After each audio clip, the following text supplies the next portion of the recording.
नमस्कार साथियों, आप सभी का आपके अपने YouTube चैनल स्टडी राजस्थान 1000 के अंतर्गत स्वागत है। आज की वीडियो दोस्तों अपनी राजस्थान जीके से संबंधित होने वाली है। राजस्थान जीके में दोस्तों आज का अपना टॉपिक होने वाला राजनीतिक का विधानमंडल। ठीक है, विधानमंडल से संबंधित आज का टॉपिक होने वाला है। तो आज का अपना सबसे पहला क्वेश्चन है दोस्तों, राजस्थान की जो प्रथम विधानसभा है इसका गठन कब किया गया। ठीक है, तो यहाँ पे राजस्थान की जो प्रथम विधानसभा इसका गठन कब किया गया, तो यहाँ पे अपना राइट आंसर क्या हो जाएगा, 26 जनवरी 1952 या 26 जनवरी 1950 या 15 जनवरी 1951 है। तो यहाँ पे अपना राइट आंसर क्या हो जाएगा दोस्तों, तो यहाँ पे मतलब कि अपना राइट आंसर होने वाला सी ऑप्शन। ठीक है, यहाँ पे फरवरी की जगह पे मार्च होना चाहिए, तो यहाँ पे अपना मार्च होना चाहिए। ठीक है, यहाँ पे 29 मार्च 1952 को यहाँ पे प्रथम विधानसभा का गठन किया गया और अध्यक्ष किसको बनाया गया, तो नरोत्तम लाल जोशी को यहाँ पे प्रथम विधानसभा का अध्यक्ष बनाया गया। ठीक है, अगला क्वेश्चन देखिए, राजस्थान राज्य विधानसभा का चुनाव पहली बार कब हुआ दोस्तों। तो वही क्वेश्चन है, थोड़ा सा क्वेश्चन पूछने का तरीका चेंज कर दिया। यहाँ पे मतलब कि तारीख पूरी नहीं दी और यहाँ पे केवल सन दे दिया। ठीक है, तो यहाँ पे अपना राइट आंसर क्या हो जाएगा, 29 मार्च 1952 को पहला विधानसभा चुनाव हुआ और उसका अध्यक्ष किसको बनाया गया, तो यहाँ पे विधानसभा अध्यक्ष नरोत्तम लाल जोशी को बनाया गया। ठीक है, और यहाँ पे जो प्रथम विधायक थी दोस्तों, प्रथम विधायक महिला विधायक कौन थी, तो यहाँ पे प्रथम विधानसभा के अंदर जो प्रथम महिला विधायक थी वो अपने यशोदा देवी थी दोस्तों। ठीक है, अगला क्वेश्चन देखिए, 2018 तक राजस्थान में विधानसभा के कितने आम चुनाव संपन्न हो चुके हैं दोस्तों। तो यहाँ पे 2018 तक की बात की जा रही है। ठीक है, 2018 तक जो राजस्थान के अंतर्गत विधानसभा के अंतर्गत कितने आम चुनाव हो गए, तो यहाँ पे अपने लास्ट जो मतलब कि चुनाव हुए थे वो कब हुए, 2018 के अंतर्गत। ये विधानसभा के अंतर्गत कौन सी विधानसभा थी दोस्तों, ये 15वीं विधानसभा होने वाली। ठीक है, 15वीं विधानसभा के चुनाव हुए 2018 के अंतर्गत। अभी मतलब कि 2023 में जो चुनाव हो गया वो 16 नंबर की विधानसभा हो जाएगी। ठीक है, तो यहाँ पे जो मुख्यमंत्री की बात करें दोस्तों, मुख्यमंत्री कितने नंबर का हो जाएगा, 25 नंबर का मुख्यमंत्री है। और विधानसभा जो चुनाव संपन्न हुआ दोस्तों, ये कौन सा विधानसभा क्षेत्र है, मतलब कि ये तो कितने नंबर की विधानसभा है, ये अपने 15वें नंबर की विधानसभा है। ठीक है, अगला क्वेश्चन देखिए, राजस्थान विधानसभा सदस्यों की संख्या 200 किस वर्ष की गई। तो यहाँ पे जो विधानसभा सदस्य है दोस्तों, इनकी संख्या 200 कब की गई, तो इसका अपना राइट आंसर क्या हो जाएगा, यहाँ पे 1977 को। ठीक है, 1977 को यहाँ पे मतलब कि विधानसभा जो सदस्य है इनकी संख्या कितनी कर दी गई, 200। तो ये छठवीं जो विधानसभा थी दोस्तों, छठवीं विधानसभा के अंदर संख्या कितनी की गई, 200।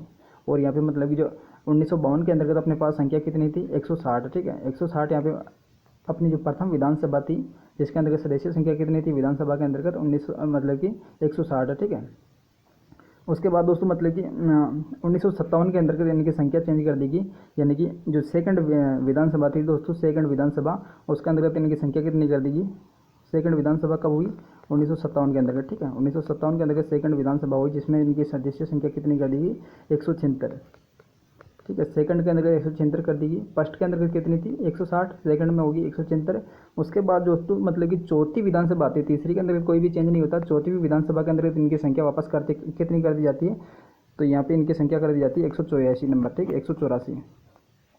फिर उसके बाद मतलब कि पाँचवीं विधानसभा में कोई चेंज नहीं होता, फिर बाद में छठवीं जो विधानसभा आती है 1977 के अंतर्गत, उसमें संख्या कितनी कर दी जाती है, 200। ठीक है, और वर्तमान में कितनी संख्या, 200 ही है। ठीक है, अगला क्वेश्चन देखिए,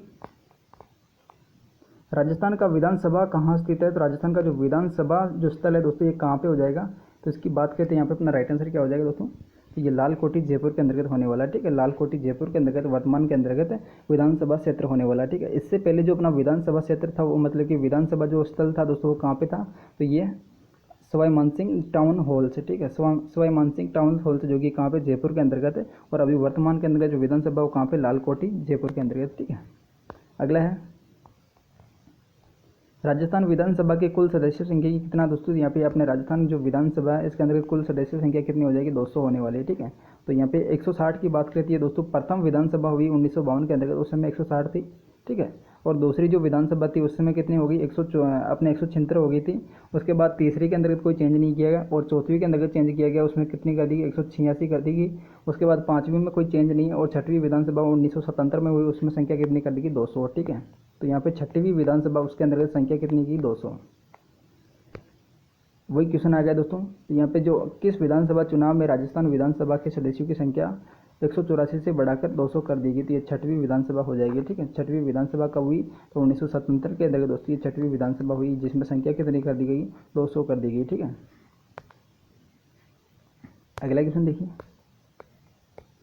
निम्नलिखित में से किस विधानसभा में राजस्थान की सीटों की संख्या बढ़ाकर वर्तमान स्तर पर 2020 तक के अनुसार मतलब कि कर दी गई। तो ये मतलब कि यहाँ पे अब विधानसभा संख्या पूछ ली गई, ठीक है। तो छठवीं विधानसभा जिसके अंदर जो वर्तमान के अंदर 2020 तक यहाँ पे कितनी संख्या 200 है, ठीक है। अभी भी कितनी है 200 है। तो यहाँ पे मतलब कि 2020 तक जो विधानसभा संख्या थी वो छठवीं विधानसभा के अंदर ये शामिल हुई दोस्तों, ठीक है। अगला क्वेश्चन देखिए, निम्नलिखित में से कौन सा धन विधेयक के संबंध में सही नहीं है दोस्तों। तो यहाँ पे जो धन विधेयक है इनके बारे में कौन सा कथन एक असत्य होने वाला, ठीक है। तो यहाँ पे धन विधेयक के बारे में असत्य कथन की बात करें तो अपना यहाँ पे अपना राइट आंसर क्या हो जाएगा। तो एक बार देखते हैं इनको। तो राज्यपाल की जो पूर्व स्तुति के बाद में विधानसभा में प्रस्तुत किया जाता है, तो कोई भी धन विधेयक होता है सबसे पहले किसके पास जाता है, तो ये अपने राज्यपाल की जो मतलब कि राज्यपाल के पास में जाता है। उसके बाद इसकी पूर्व स्तुति के बाद में विधानसभा के अंतर्गत प्रस्तुत किया जाता है, ठीक है। उसके बाद दूसरा ऑप्शन है ये मंत्री के द्वारा पेश किया जाता है। तो ये दोस्तों मतलब कि जो वित्त मंत्री होती है उसके द्वारा पेश किया जाता है, ठीक है। और ये 14 दिन बाद सवेत मतलब कि पारित हो जाता है। ये बात भी अपनी सत्य हो जाएगी, क्योंकि ये जो धन विधेयक होता है, धन विधेयक 14 दिन बाद में अपने आप मतलब कि पारित हो जाता है, ठीक है। और विधानसभा का कोई भी सदस्य इसको पेश कर सकता है, तो विधानसभा का कोई भी सदस्य इसको पेश नहीं कर सकता, ठीक है। विधानसभा का जो मतलब कि वित्त मंत्री होता है या फिर मतलब कि वित्त मंत्री इसको मतलब कि पेश कर सकता है, ठीक है। अगला है, विधानसभा में धन विधेयक के किसकी पूर्व अनुमति से पेश होता है यहाँ पर। तो विधानसभा के अंतर्गत जो धन विधेयक है ये किसकी पूर्व अनुमति से पेश होता है। तो इसका अपना राइट आंसर क्या हो जाएगा 10वें नंबर के अंतर्गत। तो ये राज्यपाल की जो पूर्व अनुमति होती है उसके अनुसार मतलब कि ये पहले राज्यपाल के पास जाता है, उसके बाद उसकी जो स्तुति होती है उसको स्तुति पास करने के बाद ये विधानसभा के अंतर्गत जाता है। और उसके बाद मतलब कि विधानसभा के अंतर्गत किसके द्वारा पेश किया जाता है, तो वित्त मंत्री के द्वारा पेश किया जाता है, ठीक है। लेकिन पूर्व स्तुति किसकी होती है, अनुमति होती है राज्यपाल की। और कोई भी धन विधेयक है या नहीं है इसकी पहचान करने वाला कौन होता है, तो इसकी पहचान करने वाला होता है विधानसभा अध्यक्ष, ठीक है। विधानसभा अध्यक्ष के द्वारा इसकी पहचान की जाती है कि ये मतलब कि धन विधेयक है या नहीं है, ठीक है। लेकिन इसकी अनुमति किसके द्वारा ली जाती है, राज्यपाल के द्वारा। अगला क्वेश्चन देखिए, भारतीय संविधान के किस अनुच्छेद के तहत राज्यों में विधान परिषद का गठन किया जा सकता है, ठीक है। तो यहाँ पे दोस्तों भारतीय जो संविधान है इसके कौन से अनुच्छेद के तहत राज्य के अंतर्गत विधान परिषद का गठन किया जा सकता है, ठीक है। विधान परिषद की बात की जा रही, न कि विधान मंडल की बात की जा रही, ठीक है। तो यहाँ पे विधान परिषद का जो गठन किया जाता है दोस्तों कौन से अनुच्छेद के तहत किया जाता है, 169 जो अनुच्छेद है इसके अनुसार यहाँ पे विधान परिषद का गठन कर सकते हैं, ठीक है। अगर मतलब कि राज्य के अंतर्गत बहुमत के अनुसार जो सरकार बनती है, तो बहुमत के अनुसार मतलब कि सरकार बनने से मतलब कि अनुच्छेद 169 के अनुसार अपने मतलब कि जो विधान मंडल है उसके द्वारा एक विधान परिषद का निर्माण किया जा सकता है। लेकिन अपने राजस्थान के अंतर्गत विधान परिषद का अभी मतलब कि नहीं है, ठीक है। राजस्थान के अंतर्गत वर्तमान में विधान परिषद नहीं है। अपने राज्य जो टोटल देश के अंतर्गत विधान परिषद संख्या कितनी है, तो भारत के अंतर्गत टोटल विधान परिषद की संख्या हो जाएगी 6, ठीक है। 6 वो कौन कौन से राज्य के अंतर्गत है, तो एक तो महाराष्ट्र है, कर्नाटक, आंध्र प्रदेश, तेलंगाना, उत्तर प्रदेश और बिहार में दोस्तों ये 6 विधानसभा परिषद है दोस्तों, ठीक है। लेकिन अपने राजस्थान में विधान परिषद नहीं है। 2012 के अंतर्गत भी मतलब कि अशोक गहलोत ने ये प्रस्ताव भेजा था संसद के अंतर्गत, लेकिन ये प्रस्ताव पारित नहीं हुआ क्योंकि सरकार बहुमत में नहीं थी। अगला क्वेश्चन देखिए,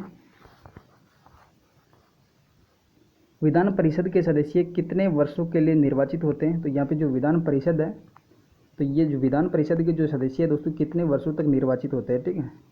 तो विधान परिषद की बात की जा रही है, ठीक है। विधान परिषद के जो सदस्य है वो कितने वर्षों तक निर्वाचित होते हैं, 6 वर्षों के लिए निर्वाचित होते हैं, ठीक है।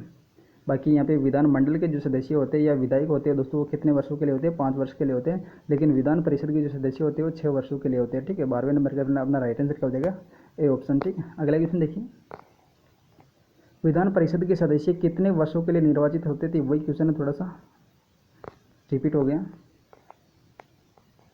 भारतीय संविधान का कौन सा अनुच्छेद राज्य के मंत्रियों की नियुक्ति, कार्यकाल और जिम्मेदारी, योग्यता और वेतन भत्तों से संबंधित है। तो यहाँ पे जो भारत का ऐसा कौन सा संविधान का कौन सा अनुच्छेद है जिसके अनुसार जो राज्य होते हैं, राज्य के जो मंत्री होते हैं दोस्तों, मंत्रियों की नियुक्ति और जो कार्यकाल होता है और उनकी जिम्मेदारियाँ होती है और योग्यता और उनके वेतन भत्ते होते हैं वो कौन से अनुच्छेद से संबंधित है, ठीक है।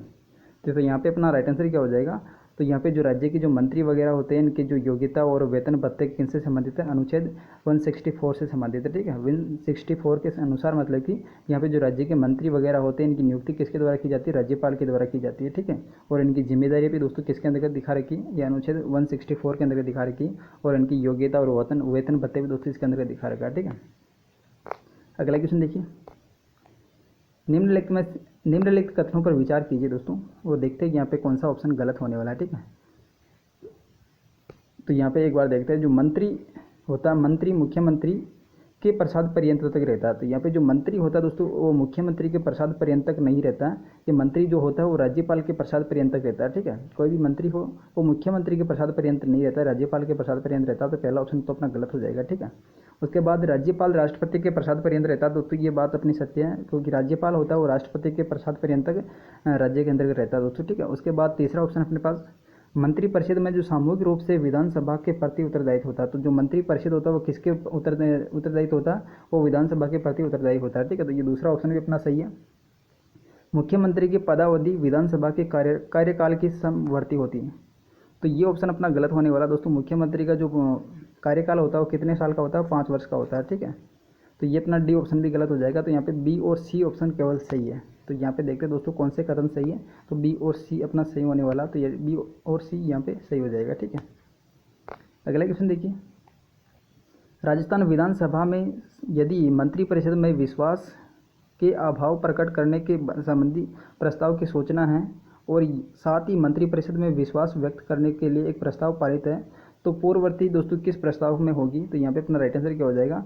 अगर मतलब कि विधानसभा के पास में एक तो विश्वास का प्रस्ताव है और एक विश्वास का प्रस्ताव है, तो यहाँ पे दोस्तों इनमें से कौन सा पहले मतलब कि राज्यपाल देखेगा, तो यहाँ पे विश्वास का जो प्रस्ताव उसको देखेगा। ठीक है, अगर यहाँ पे विधानसभा के अंतर्गत अविश्वास जो दिख जाता है तो राज्यपाल मतलब कि कौन से अनुच्छेद के तहत यहाँ पे विधानसभा को भंग कर सकता है। तो अनुच्छेद 167 के अनुसार मतलब कि यहाँ पे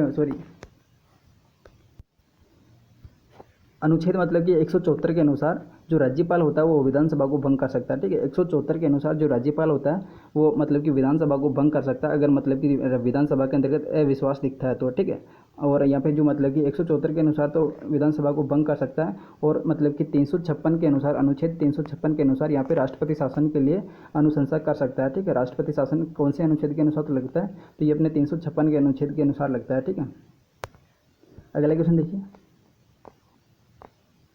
यदि किसी ऐसे व्यक्ति को राज्य का मंत्री बनाया जाता है जो कि मतलब कि राज्य विधायी का सदस्य नहीं है, तो इस विषय में संवैधानिक प्रावधान क्या है दोस्तों।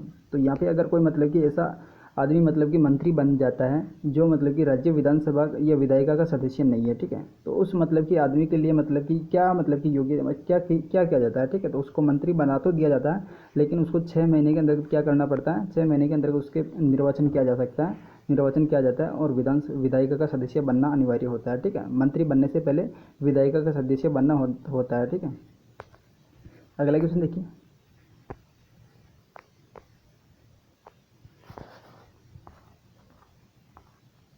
राजस्थान विधानसभा में प्रोटेम स्पीकर की नियुक्ति कौन करता है।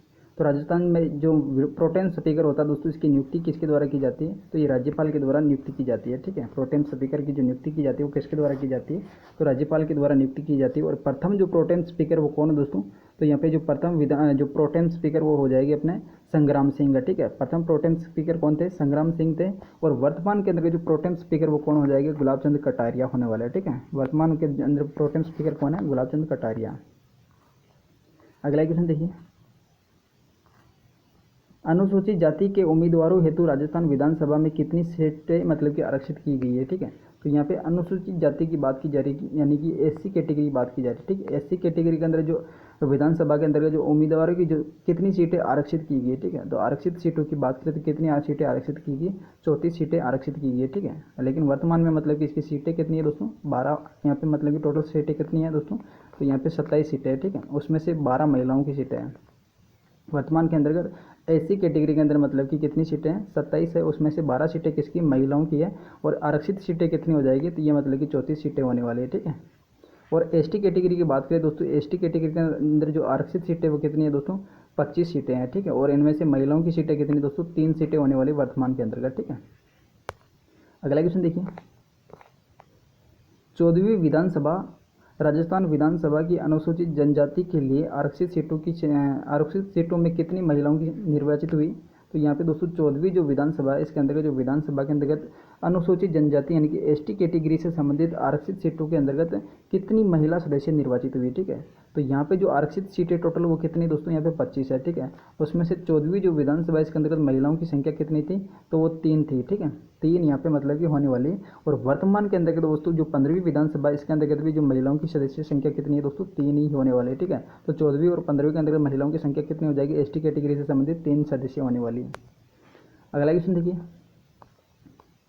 अनुसूचित जाति की कितनी महिलाएं 14वीं विधानसभा, ये क्वेश्चन वापस रिपीटेड हो गया, तो ये अलग है शायद क्वेश्चन, हाँ अलग है, सॉरी। वो अनुसूचित जाति है दोस्तों, ठीक है। अनुसूचित जाति की बात की जा रही है, तो इसके बारे में आंसर तो वैसे बता चुका हूँ। तो अनुसूचित जाति यानी कि एससी कैटेगरी की बात की जा रही है, ठीक है। एसटी के अंतर्गत 3 है, ठीक है। एसटी के अंदर कितनी, 3 है। और मतलब कि एससी कैटेगरी से कितनी हो जाएगी, तो एससी कैटेगरी से हो जाएगी 12, ठीक है। एससी कैटेगरी से संबंधित कितनी हो जाएगी, 12 हो जाएगी। और वर्तमान के अंतर्गत एससी कैटेगरी के अंदर सीटें कितनी है, तो वर्तमान के अंतर्गत होने वाली 8 है, ठीक है। जो 15वीं जो विधानसभा इसके अंतर्गत एससी कैटेगरी की जो महिलाएं कितनी है दोस्तों, 8 है। लेकिन यहाँ पे 14वीं विधानसभा के बारे में पूछा तो ये 12 हो जाएगी, ठीक है। वर्तमान में 8 है। और मतलब कि एसटी के अंतर्गत कितनी हो जाएगी, 3 होने वाली है, ठीक है। वर्तमान के अंतर्गत 14वीं के अंदर है। अगला क्वेश्चन देखिए, राजस्थान की प्रथम महिला कौन है जिन्हें राजस्थान के मंत्रिमंडल में शामिल किया गया दोस्तों। तो ये कौन सी महिला हो जाएगी, तो यहाँ पे अपना राइट आंसर हो जाएगा कमला बेनीवाल है, ठीक है। कमला बेनीवाल है जिसको राजस्थान की प्रथम मंत्रिमंडल के अंतर्गत शामिल किया गया, ठीक है। प्रथम महिला कौन थी मंत्रिमंडल के शामिल होने वाली, तो कमला बेनीवाल है, ठीक है। अगला क्वेश्चन देखिए, राजस्थान की प्रथम महिला कौन है जो कि मंत्रिमंडल में मिला दोस्तों इनको पद, तो ये हो जाएगी अपनी, वही क्वेश्चन है वापस थोड़ा सा रिपीटेड, मतलब कि रिपीटेड तो नहीं है लेकिन क्वेश्चन पूछने का तरीका चेंज कर दिया। तो ये कमला बेनीवाल होने वाली दोस्तों। ये कहाँ से संबंधित है, ये झुंझुनू से संबंधित होने वाले। और ये दोस्तों मतलब कमला बेनीवाल है, ये उप मुख्यमंत्री भी रह चुकी दोस्तों, ठीक है। उप मुख्यमंत्री किसके समय में रही दोस्तों, ये मतलब कि अपने अशोक गहलोत के समय में रही दोस्तों, ठीक है। अशोक गहलोत के समय ये उप मुख्यमंत्री के रूप में भी कार्य कर चुकी दोस्तों। तो ये थी दोस्तों छोटी सी वीडियो। अगर वीडियो पसंद आई तो वीडियो को लाइक कर दीजिएगा, चैनल को सब्सक्राइब कर दीजिएगा ताकि मेरी प्रत्येक वीडियो आप तक समय पर पहुंच सके। थैंक्स फॉर वॉचिंग, सी हो गया दोस्तों, मिलते हैं अगले वीडियो में।